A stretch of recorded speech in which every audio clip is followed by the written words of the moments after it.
Every company has difference makers, the people who go above and beyond what's required. This podcast is dedicated to the people who challenge the status quo and make good companies great. Today, we're sharing one story from one company in our effort to inspire others. And welcome to Difference Makers. Today, my guest is James Hooper, graduated from Jacksonville State University, where he played football and credits the sport of football with developing and catapulting his leadership skills. James has a long history in the mortgage and lending sector of nationally recognized businesses and has led funding of over $100 billion in production in his career. In 2017, was named as one of the most connected mortgage professionals by National Mortgage Press and also was listed in their top 40 under 40 list. 23 years in senior leadership positions within the mortgage lending industry. Currently, he's SVP at Commerce Home Mortgage, where he oversees all facets of the business as it relates to the wholesale business, managing relationships, the client experience, sales and operations, working with mortgage brokers and bankers across the country. James, welcome. Jim, thanks for having me. I'm excited to be on this. I've seen some of my former colleagues on here, and I was a little jealous. I'm like 6 down the line. Yeah, thank you. Thanks for being on. I'm excited about it myself. So you moved over to Commerce Home Mortgage. It was last year, correct? Yeah, almost a year. Shoot, time has flown by. So goes by fast, doesn't it? Yeah, well, it's 2020, so it's almost it's been blowing by. But January will be almost a year. So this show's about difference makers. It's called Difference Makers for a reason. What we want to do is talk to folks that make a difference, people that challenge the status quo, that make good companies great. And what I've noticed across the board is, there's this competitive spirit amongst leaders like yourself that just hate losing more than they like winning, And so what we want to do is maybe find out a little bit about you today. I don't want to just make this a plug for your company or just a plug for the business. I want to talk about you. So talk to me. Let's go back. I mean, a lot of people don't really get an opportunity to find out about these leaders in the business. And today I want to find out, maybe start at the beginning where you grew up in Georgia, right? Good little Southern boy on the West Coast. I grew up in a small little town in North Georgia. It's called Cedartown, Georgia. Cedartown. A little tidbit about Cedartown, Georgia. Sterling Holloway. Most people probably don't know that name, but it was the original voice of Winnie the Pooh. So, a little fun fact about my little hometown. So it's a little small town in North Georgia. So, still most of my family is all back there. It's good old Southern roots. So I noticed that you played football for Jacksonville State. And do you agree that former athletes tend to do well in business? And if so, why? Yeah, I think, it's almost like, folks in military that come out of military and in the business. I think it's good as, being in a sports foundation, whether it's football, volleyball, you name it, just because you gotta, there's teamwork, there's accountability. You have to show up. You have to be part of an organization. Part of, just playing football just in general. And I was a quarterback of my high school football team. Like you mentioned, I played college ball. I would have picked you for like a linebacker. Yeah, you're not built like a quarterback. Well, we ran the option, so you go figure that. You had to be tough. You had to take some hits. Yeah, quasi the running back. But, I played both sides of the ball. But it has really, really helped me in my work career. I was, when I was 23 years old, I became a senior vice president at U.S. Bank. And I really, look at my work ethic and my skills just based off of everything that I learned playing sports, playing football, playing baseball.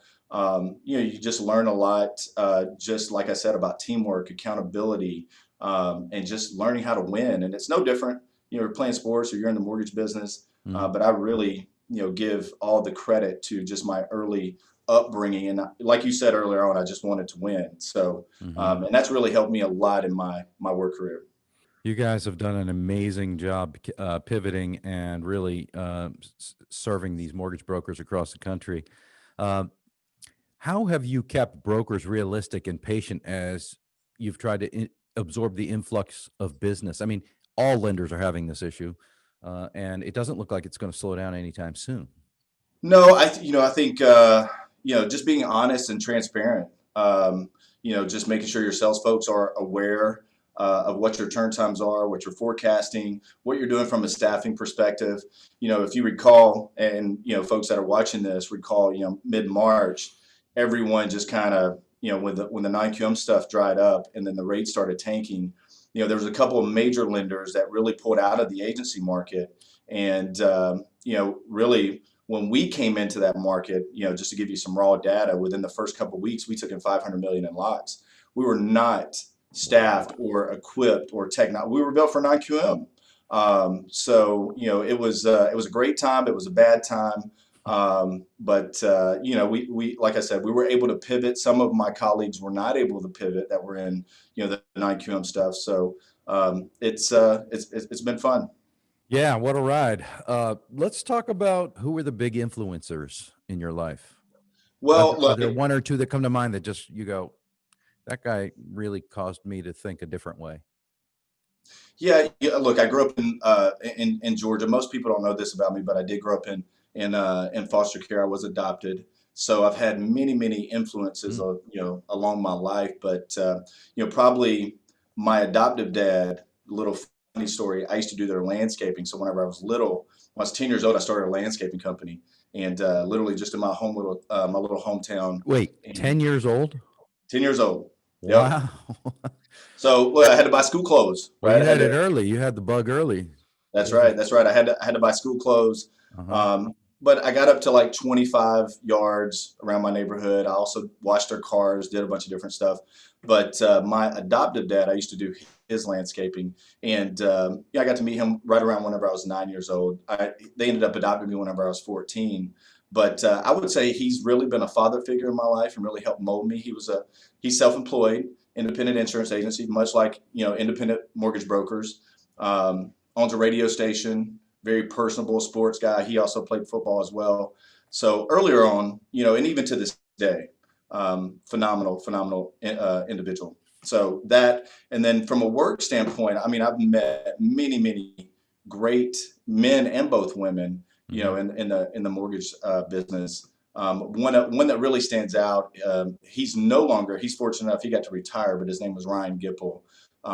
And he had been at US Bank for like 23 years. And I really look at my leadership style after, Ryan's leadership style. He was, a servant leader. He wanted you to do well. He wanted you to, make sure that you had the tools necessary to succeed. And if you didn't have those tools, he made sure you got those tools in order to make it happen. So, there was times when I was a rep, I would call him up, and he was my boss's boss at this time. I'd call him up and I'd just apologize for not hitting my number. That was very few, far and in between, but occasionally, I'd have to give him a call. But he's really the mentor from how I've looked at my leadership style. What was his management style towards you when you called him and said, "Hey, I didn't hit my numbers"? He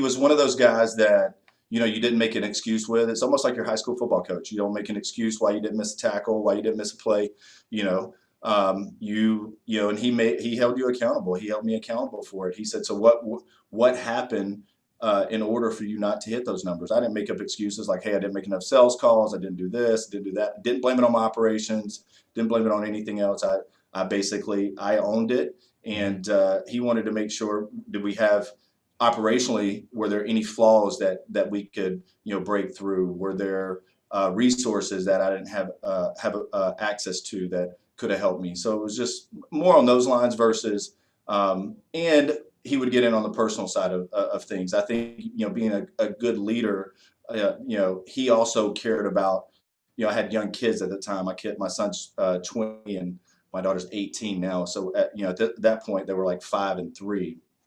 So he was, he was always interested in, how my kids were doing and, my family were doing. So I always respected that. Now I carry that into my leadership style as well. That's one thing that I hear from others that work with you is that James really cares about his team. I mean, everyone talks. Oh, for sure. Yeah. Yep. Post-graduation, you get out of high school, you get out of college. Where'd you go? Where's your first job? How'd you get into the business, or did you get right into this business, or did you start somewhere else? So my kid's mother, at the time while we were in college, she got pregnant while we were in college. So her father at the time was the largest mortgage banker in the Southeast. He owned First Capital Mortgage. They had a smaller wholesale channel, but 89 retail branches. And at this point in time, they were doing a ton of 125 loans with First Plus. Oh my gosh, yeah. If you remember Dan Marino, yeah. Yeah. I'm almost saying I'm going to age myself, but maybe I am. So, here I am, this kid in college, full disclosure, got his daughter pregnant, right? Show up, get his daughter pregnant. I'm some jock playing football. And now I got to go to work, right? So that was in Birmingham, Alabama. So I moved down to Birmingham, Alabama. He gave me a phone book, literally a phone book, and paid me $5 an hour and said, start making phone calls. So all I did was just call on the phone book, try to get borrowers to refinance. And, fortunately at that time, my brother-in-law was their top loan officer. So I got to kind of pick his brain a little bit. And I've always been intrigued with numbers. Mm-hmm. And I got to just listen to, how him on the phone, and, I got to learn about YSP and all that other stuff. And I picked up within about 6 months, just how the mortgage, the terminology. I was like a sponge. LTV, DTI, and then finally got on I was able to actually originate. This is before you had to be licensed, and I remember my first deal I ever did. I read the rate sheet wrong. I actually quoted. It was the senator of Alabama. It was his son's loan too, to kind of top it all off. Wow! But I priced it at a discount when I thought we were actually making yield spread on that deal. So. That was my first lesson. That was a fun one, but that's how I got into this business. What's been in your mind the difference between? I mean, obviously, I met you years ago at one of the trade shows, and so I got to know that at that time you had been with a few other companies, and I think this role that you're in now is definitely the culmination of everything that that you've come to in your career and everything you've experienced to this point, and that's changed so much from when you started to where we're at today, not just in terms of the business, but how the business is done. What in your mind, and to me, it's social media plays such a big role in what we do, because people will only do business with you now when they know who you are, what you stand for, what you stand against, but they won't pick up their phone to talk to you. This is how they learn about us, through social media. That's right. So in your mind, what's been the biggest difference with marketing and branding these days versus, say, even 5-10 years ago? Just like you said, I mean, I've kind of watched you've evolved, and I'll use you as an example for the last 2 years. Your business is very competitive. My business is very competitive. But one of the things you have to constantly be in front of your audience, whether it's on LinkedIn, whether it's on Twitter or Facebook. Mm-hmm. You no longer just shoot emails or text messages. I think we've all been in this text message jail with the whole election and the email stuff. So most people just swipe left, delete that, don't read it. Mm-hmm. But if you're posting up content that is relevant to your audience, people will chime in. But you have to do that consistently as well. You can't just pop in, pop out. And I know one of the things as a leader that we fight for, especially in times that we've been through the last 6 months, is just time, just in general. Mm-hmm. So we'll find a ton of excuses on why we can't do stuff. But you also have to look within your inner self and say, how well do I delegate to get other things done? And how well am I training, folks that I rely on to do my job and potentially even do it better than me? So I hear a lot of guys today just say, man, I just don't have the time to do it anymore. So you got to find that time. You got to be consistent and just making that happen. Because marketing today is different. That old saying, out of sight, out of mind. It's true. We're going to take a break to pay the bills.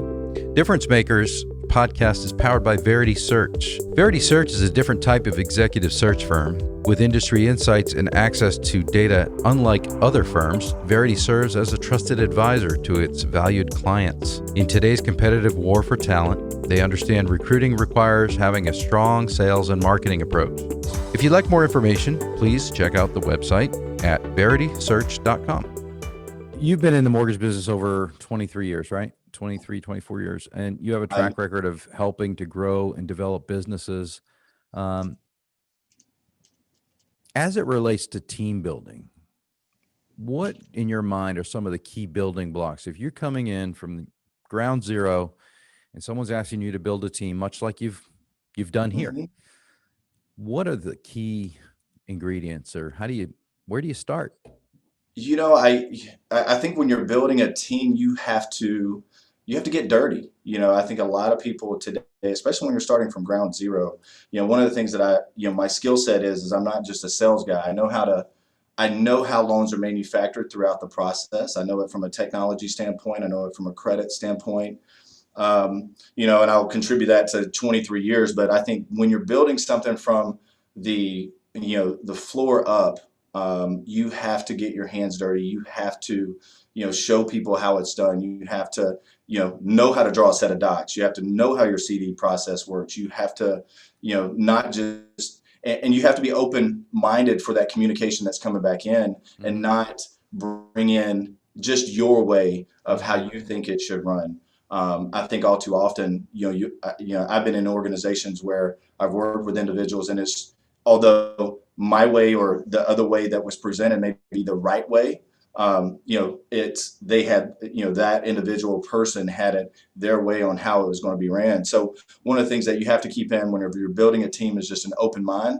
Your team has to know that they can come to you and be open about the feedback, that you're going to take it in, that they have a voice and they have a seat at the table. And I think if they know that, and you're that type of leader coming in, you can build a successful team. So this is a bit of a cutthroat business. It's a commoditized industry. Let's be honest. Yep. How important is culture, or is it all about results? It's it's funny. So culture is always key. I mean, look, whenever you're trying to, let's just say in this market, for example, this employment market that we're in, you have to be able to attract and retain employees. And I'll tell you, some of the best recruiters are your employees. And if they're going to refer employees in and they're saying, hey, I like working for James, or I like working for Jim, that's critical. And I think as I've talked to many, many people over, the past, 6 months, and you as well, one of the things that I think, people just got tired of, managers just sending reports and saying, hey, you got to do this, got to do that, got to do this. We all know we have a job to do, but I think, if you're driving that home where they're just important for that loan, the Smith file, right, or the Jim file, right, they get burnt out. And the reality is you can only do so much. I know as a leader, I'd love to close, 4,000 loans a month right now. I just can't. Capacity-wise, I can't close 4,000 loans a month right now. But I also have to be mindful of my employees, that I'm not just bringing in more than I can take due to capacity standpoint.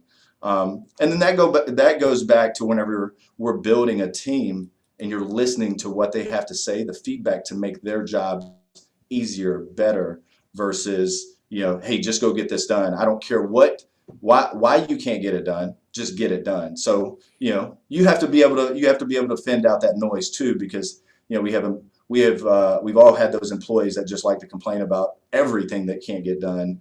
So you have to be mindful of that. But culture, I will tell you, is critical. And if your employees like working for you, working at your company, it's huge. So you joined Commerce before this whole pandemic thing. What unique challenges, and it's probably not unique to everyone else, but let's just say, what challenges have you faced due to this COVID lockdown? It's been multitude of challenges just in general. I can tell you, we had, the mission at Commerce whenever I joined, the leadership team at Commerce was really to go leverage our CDFI, go out with our non-QM products, or expand our non-QM products. From that standpoint, we were on a right track mid-March to probably fund 150 million. We'd only been at it for about 4 or 5 months, so not too bad. Not at all. Not at all. The challenge. So there's been multiple challenges. So we had to pivot. Very, very quickly. Fortunately, we had our Fannie Freddie Ginnie tickets. Mm-hmm. I'll tell you quite honestly, when we pivoted, our system was set up for non-QM. So we weren't even set up to pull FHA case file numbers in wholesale. And not only that, I only had 4 DE underwriters. So we got to have DE underwriters to underwrite those FHA loans. Well, not only did a couple of the major players pull out of the marketplace, we also saw folks on the Ginnie side of the house raise their FICO scores from 580 to 620 to 640, even 680. Oh, yeah. I remember. Yeah. And we came out in the marketplace and we were at 580. So we just got flooded with those loans. So we stressed the system a little bit, but we have literally stood up, and I will commend, my other leadership team here. We've literally stood up a wholesale channel that, will fund 350 million this month. In 6 months. Fantastic. Holy cow, so James. That's amazing, man. A huge pivot. All the while, and you'll get this, trying to hire a ton of people, not only in a remote environment and train them, but also a competitive environment. I joke around with some of my other colleagues. It's like fantasy football. So it's crazy.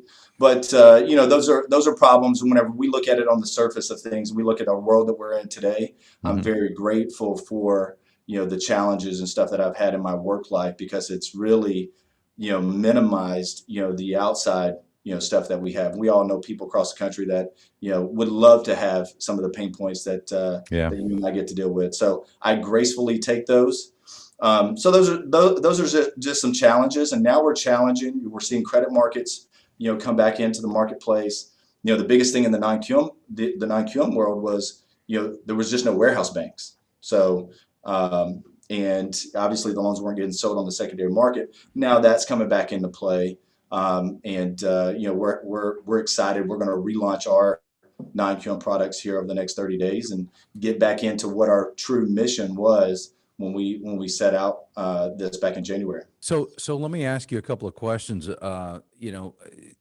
You go over there last year to lead the build out across the country of the wholesale platform. At the time, we had talked about you going in there and building out a non-QM sort of platform along the lines of, that along with they already had a very strong established retail business in the conforming markets. Correct. Did you ever, in your wildest imagination, anticipate the refinance explosion that we've experienced? Did you ever? Never, never in my wildest dream. If you recall in this business, what was it, June of 2003, when we saw the market kind of crash, then I'd say that was probably the best week of my lending career, because rates just tanked.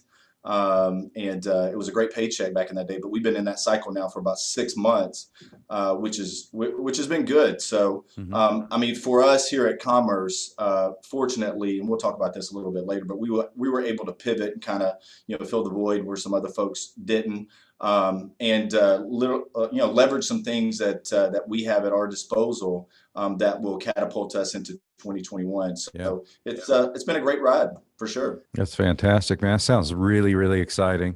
Yep. Congratulations on all your success, and everyone's success at Commerce. So mortgage brokers are I would say not even in the midst, they're deep into a huge comeback in the business. What's the difference maker for a lender trying to earn broker business today? What's the difference maker in your mind? I think, it really just boils down to communication. Obviously there's lenders that have great technology that's got a great price. But really what it boils down to is the broker really wants to be able to deliver, a loan here at Commerce. And if it's got a 2-week close of escrow, a 3-week close of escrow, they want to know that loan's going to come in, get closed, and that it will get through within a timely manner. So, like you said, the broker business has, I've only done wholesale outside of, the late 90s. Mm-hmm. And, I went through the peaks and valleys of it. And I'm excited to see the brokers come back. some of the challenges as a lender with the brokers just in the marketplace, there are a lot of new mortgage broker owners in the marketplace, and they've got problems just like we have. They have problems hiring processors and some staff on their side of the house. So, we've had to deal with some of those pain points just with the growth of the mortgage broker market. But you have to, at the end of the day, know that they're your customer, above and beyond. And instill that into your operations team as well, that they are your customer, just like the mortgage broker. Their customer may be that realtor, and a lot of them have it. So good, better, and different, whether or not they process their loans good, or they take a complete 1003, or something pops up. At the end of the day, they're your customer. So I am, for one, excited about the rebirth of the mortgage brokers. Can I ask you some tough questions? Go for it. All right. What's your biggest failure in business, and how did you learn from it? My biggest failure in business. This isn't going to be some layup questions, man. I'm not going to ask you vanilla questions. This is going to be like Maury Povich here. We're going to get deep. Shoot, I thought I was on. I thought I was going to be on CNN. I'm just kidding, man. I won't go too deep, but talk to us about that. Maybe there's people out there that could learn something from you've been through. You know what? I'm gonna put it into my personal life as well. So I think my biggest failure from a business perspective is early on, I was not a good delegator. Tried to do way too many things. I had some great leaders that kind of showed me, hey, trust the process, learn how to delegate. Within that time, though, so I failed horrendously during the first part of my career, just not being able to do it. And one of the things I've always been is a fixer. So it's a death sentence, and it's also a great thing to have, because I like to know every phase of the process on what makes it work. And that could be the death of you, because you want to fix everything. And I get my hands, we talk about getting dirty, just getting dirty inside of things. So that's probably been one of my biggest failures, but I've also learned and grown over the past 10 years. But part of that earlier on, with my success as a leader, although I was always there for my kids, but I was not always there for my kids, because I was knee deep in growing my mortgage career, which is my kids love me to death, and I've been a great father. But looking back, one thing you cannot get back, outside of this world, is the time with your family and your kids, and you can't really put a price tag on that. Brother, I say that all the time. I lost my mom last year, and it's just like, I don't have a ton of regret, because it was on my heart for the last 3 years or 4 years to really make a concerted effort to spend time with them. But yet that is the one thing you just can't get time back, and this, and what we do, we're driven professionals. We don't want to lose. We want to win. We want to excel. And that takes an extraordinary effort. That's not a 9 to 5, punch it in, punch it out, go home, turn off the lights job. It's just not. I take phone calls till 9, 10 o'clock at night. You know why? Because in California, it's only 5, 6 o'clock, so it's just the nature of what we do. You're always accessible. You always have to be, but at some point you just do have to turn it off. Yeah, look, I've ran sales teams across the country with salespeople in Hawaii, New York, and I got labeled a vampire there for a long period of time, because it's like I never slept. But like I said, I wished I could go back from a failure standpoint and get back some of that time. Yeah. Well, that brings me to my next question. Would it be the same answer if I asked you, what's the one thing you wish you had known when you maybe began your career? Was it maybe to delegate more, or is there anything else? I would probably say just to delegate more. And that, probably just that. I couldn't really put anything else on it. Because I go all in. So once every job I've ever taken, people say, oh, you took that job to be your last job. And I've honestly done that, and I'm fully committed. But one of the things I wished I would have learned early on is just to delegate. And I hate even saying not caring, because, love, I care about everything, care about everyone, right? But you just got to be able to figure out, what that noise is. Because like I said, some people just have their own agenda. One of the things I've really looked at, that I started honing in over the last couple of years is, when I meet someone, what is their agenda? Are they trying to get something out of me? Are they trying to use me for something? Because like I said, when we go back to that time. So there you go. That's the wisdom to read people better. Yeah. Right? So the wisdom to read people better, and just, because people will come into your life. And like I said, some of them just want to waste time. Mm-hmm. What have you read or listened to recently that inspired you or inspires you? Or is there anything that you look to inspire you on a daily, couple of times a week basis? What do you do to get yourself up and going? It's got to be more than coffee. I know that. Oh, coffee, Red Bull, Bang, you name it. Well, one of the things I started doing within the past couple of years was hot yoga. So, you talk about, you told me about that in Vegas. Yeah, so I've always been a meathead, in the gym, working out, doing what and it's hard to find time to do that, but you got to make time. But one of the things that I found, that when I'm in the gym, and you mentioned this early on, you're always on your phone. So, and I meet people today and they're like, "Oh yeah, I saw you at the gym. You're just always on your phone," because I'm always working, like in between my sets.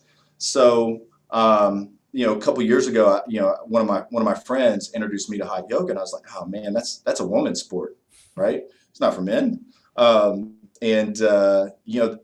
of the things that I loved about it was I got to put my phone outside of that room. And then, so I love that, right? And then the other component of it is you just sweat so much. So it brought me back to my high school, my college football days, just whenever you walk off the field and you're just draining and you're tired. So I got, both of those combinations there. I got my phone put away, and I got to feel like I was doing something else. It's not going to kill you. It's an hour. It's an hour. Put the thing away. Yeah, I did it before. I did it after you talked to me about it. I actually did it, and I literally felt like I floated out of the room. I walked out into 95-degree weather in Florida, and I was shivering. I was so cold. Yeah, but man, I was drenched. It felt amazing. Just the endorphins that were released. Amazing. Well, I just got back into it, but it's a little weird at my little local studio. You have to wear a mask while you're doing hot yoga, so that's a little weird, but we'll get used to it. Okay. Yep. The other part of that, so that's something I just do from a body standpoint, mental standpoint. This will sound a little bit cliche, maybe a little bit, but one of the things I'm really regimented about is my faith. So people talk about all these books and stuff that you read, but I have what's called the Bible app, and they have different plans within the Bible app that you can read, so on and so forth. And I make sure that I'm very diligent. I have an alarm on my phone that's the first thing I do whenever I get up, is I go read and I start plans. I think I'm on 69 plans year to date, right? So you just read through each one of these plans, and that it talks a lot about like business and life, and how it correlates to whether your leadership, your father, you're being a father or a friend, just being a better friend. So those are, I think, that's the most that's one of the best things that I do every morning, just to kind of clear my head. And books, read a ton of books, but really I get the most benefit from just doing that. That's great. That's awesome. What's the one common myth about your profession or the field of mortgage lending that you debunk right now, or that you think is a bit of a myth? You mean like sitting on your couch and pressing an app and getting a mortgage? Yeah, I mean, look, some people do think it's that easy. Not that easy. Yeah, I will tell you, in wholesale lending, just on average, I would say the average consumer, doesn't know that between me, the broker, that realtor potentially, and other folks, there's anywhere between 400 and 1,000 emails that just go back and forth just to get that loan done. And it's not, you can have the best technology, you can have all that other stuff, but there's a lot of things that go into play to get that done. And although we've evolved from a mortgage lending technology standpoint, there's still a lot that goes in and is involved behind the scenes to get a loan done. Yeah. So you're still living in Arizona, is that right? So just got a place in California. So my kids are off to college. Still have my house in Arizona, but with this opportunity here at Commerce, and I had plans to do this anyway, but to relocate out to California. Although I'm not too hot on these California taxes, but we'll have to deal with that. Taxes aside, where do you prefer, Arizona or California? I think it's you get used to your environment. I love Arizona. The housing market there is great. The economy is great. Taxes are good. School system's great. Roads are good. California's got its pros too. I mean, I live 5 minutes from the beach, so waking up and I was going to say, there's no ocean in Arizona, brother. I was just there. My wife and I went to Utah. We went through Zion and hiked and did a bunch of stuff like that, and went through Arizona and spent one night in Vegas on the way out. But that's a lot of red rock, a lot of dry, and I just thought, man, I live in Florida. There's no way I could live without the ocean. Yeah, look, I look at it this way because I've been all across the country, like part of the country that you got to see. I mean, that you can drive there from Arizona. You got to fly there, right? You live in South Florida, you got to fly there. There's a lot of, within Southern California and Arizona, you can touch a ton of things. You just get out and go see the countryside. So I don't take either one of these states for granted. I can tell you that. It was absolutely gorgeous. Don't get me wrong. I loved it. We drove through that gorge on the way into Utah. I almost wrecked because I couldn't stop looking up. It was absolutely breathtaking. It was amazing. And your wife's just yelling at you.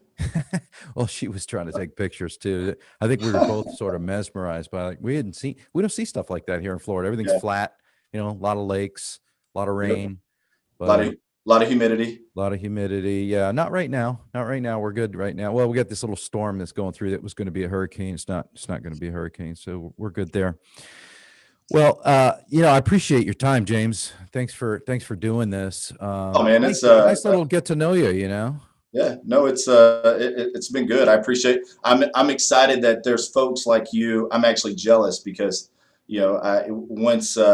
once we get back on our right path here at Commerce, which we're moving that way. I want to start doing some of the things that you're doing with this podcast and some other stuff, just on educating the mortgage broker or the public just in general, just on the non-QM product offering and some other stuff. Yeah, you used to be on LinkedIn video quite a bit, and it takes just a quick reminder. It takes nothing. Turn on your phone and record a quick video and throw it up there. Like you said, just stay in front of your customers. Yeah, one of the gentlemen that I'm envious of that has a lot that does that a lot and religiously is our friend KP Kevin Peranio over at PRMG. He's doing a great job with that. Yeah, he does. I could tell you, he's an inspiration just because I learn a lot just from watching his videos. Sometimes I don't even have to read the news. I just listen to KP. So there's guys out there that do that, and Kevin's a good one. So I hope to get back into the world of those things here relatively pretty quick. Well, listen, man, congratulations on all your success. Congratulations on all of the success to the people at Commerce Home Mortgage. Let's keep riding this wave. And I want to thank you for getting on this podcast with us today. You've been generous with your time. I know you don't have a lot of that to give right now, so thanks for doing it. Yep, it's getting better. So, like I said, I appreciate you having me on it, and maybe we'll get together and do this again soon sometime. Okay, man. All my best. Thanks, buddy. See you. Take care. Have a good one. Bye.